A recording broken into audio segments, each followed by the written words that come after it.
saw it standing before him, though he felt the chilling influence of its death-cold eyes, and marked the very texture of the folded kerchief bound about its head and chin, which wrapper he had not observed before, he was still incredulous and fought against his senses. "How now?" said Scrooge, caustic and cold as ever. "What do you want with me?" "Much!" Marley's voice, no doubt about it. "Who are you?" "Ask me who I was." "Who were you, then?" said Scrooge, raising his voice. "You're particular, for a shade." He was going to say, "to a shade," but substituted this, as more appropriate. "In life I was your partner, Jacob Marley." Can you sit down?" asked Scrooge, looking doubtfully at him. "I can." "Do it, then." Scrooge asked the question because he didn't know whether a ghost so transparent might find himself in a condition to take a chair, and felt that in the event of its being impossible it might involve the necessity of an embarrassing explanation. But the ghost sat down on the opposite side of the fireplace, as if he were quite used to it. "You don't believe in me," observed the ghost. "I don't," said Scrooge. "What evidence would you have of my reality beyond that of your senses?" "I don't know," said Scrooge. "Why do you doubt your senses?" "Because," said Scrooge, "a little thing affects them. A slight disorder of the stomach makes them cheats.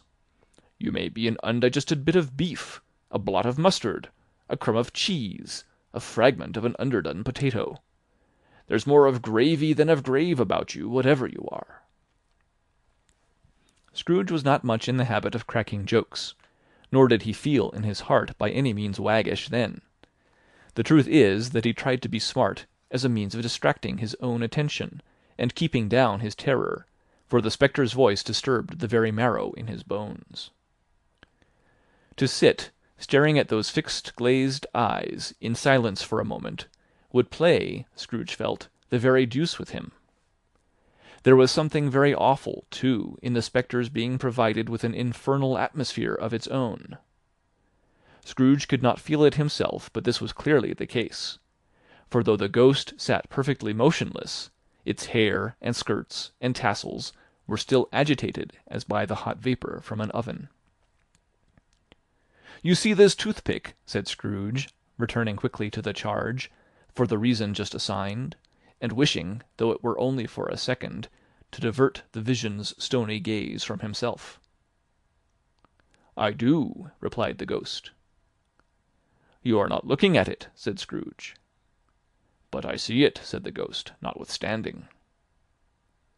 "Well," returned Scrooge, "I have but to swallow this, and be for the rest of my days persecuted by a legion of goblins, all of my own creation. Humbug, I tell you! Humbug!" At this the spirit raised a frightful cry, and shook its chain with such a dismal and appalling noise that Scrooge held on tight to his chair, to save himself from falling in a swoon. But how much greater was his horror, when the phantom taking off the bandage round its head, as if it were too warm to wear indoors, its lower jaw dropped down upon its breast. Scrooge fell upon his knees, and clasped his hands before his face. "Mercy!" he said. "Dreadful apparition, why do you trouble me?" "Man of the worldly mind," replied the ghost, "do you believe in me or not?" "I do," said Scrooge. "I must. But why do spirits walk the earth, and why do they come to me?" "It is required of every man," the ghost returned, "that the spirit within him should walk abroad among his fellow-men, and travel far and wide, and if that spirit goes not forth in life, it is condemned to do so after death.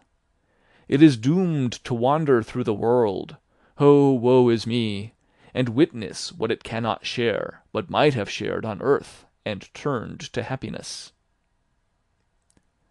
Again the spectre raised a cry, and shook its chain, and wrung its shadowy hands. "You are fettered," said Scrooge, trembling.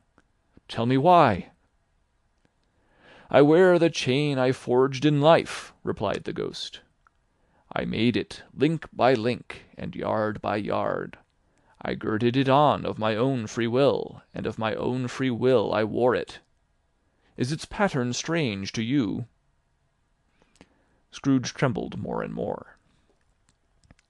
"Or would you know," pursued the ghost, "the weight and length of the strong coil you bear yourself?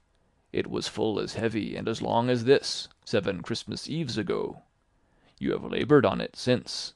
It is a ponderous chain." Scrooge glanced about him on the floor, in the expectation of finding himself surrounded by some 50 or 60 fathoms of iron cable, but he could see nothing. "Jacob," he said, imploringly, "old Jacob Marley, tell me more. Speak comfort to me, Jacob." "I have none to give," the ghost replied. "It comes from other regions, Ebenezer Scrooge, and is conveyed by other ministers to other kinds of men. Nor can I tell you what I would. A very little more is all permitted to me.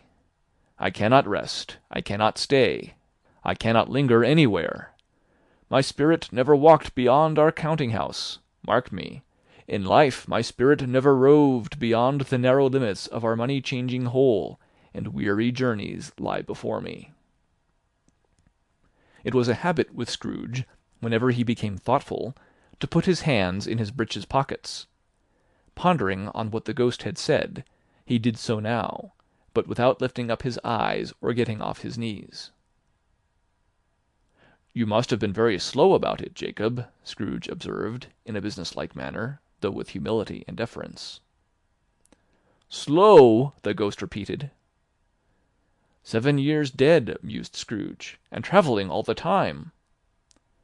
"The whole time," said the ghost. "No rest, no peace, incessant torture of remorse." "You travel fast?" said Scrooge. "On the wings of the wind," replied the ghost. "You might have got over a great quantity of ground in 7 years," said Scrooge. The ghost, on hearing this, set up another cry, and clanked its chain so hideously in the dead silence of the night that the ward would have been justified in indicting it for a nuisance. "Oh, captive, bound, and double-ironed!" cried the phantom. "Not to know that ages of incessant labour by immortal creatures, for this earth must pass into eternity before the good of which it is susceptible is all developed. Not to know that any Christian spirit working kindly in its little sphere, whatever it may be, will find its mortal life too short for its vast means of usefulness. Not to know that no space of regret can make amends for one life's opportunity misused. Yet such was I, oh, such was I." "But you were always a good man of business, Jacob," faltered Scrooge, who now began to apply this to himself. "Business!" cried the ghost, wringing its hands again. "Mankind was my business. The common welfare was my business. Charity, mercy, forbearance, and benevolence were all my business. The dealings of my trade were but a drop of water in the comprehensive ocean of my business." It held up its chain at arm's length, as if that were the cause of all its unavailing grief, and flung it heavily upon the ground again. "At this time of the rolling year," the spectre said, "I suffer most. Why did I walk through crowds of fellow beings with my eyes turned down, and never raise them to that blessed star which led the wise men to a poor abode? Were there no poor homes to which its light would have conducted me?" Scrooge was very much dismayed to hear the spectre going on at this rate, and began to quake exceedingly. "Hear me!" cried the ghost. "My time is nearly gone." "I will," said Scrooge. "But don't be hard upon me. Don't be flowery, Jacob, pray." "How it is that I appear before you in a shape that you can see, I may not tell. I have sat invisible beside you many and many a day." It was not an agreeable idea. Scrooge shivered and wiped the perspiration from his brow. "That is no light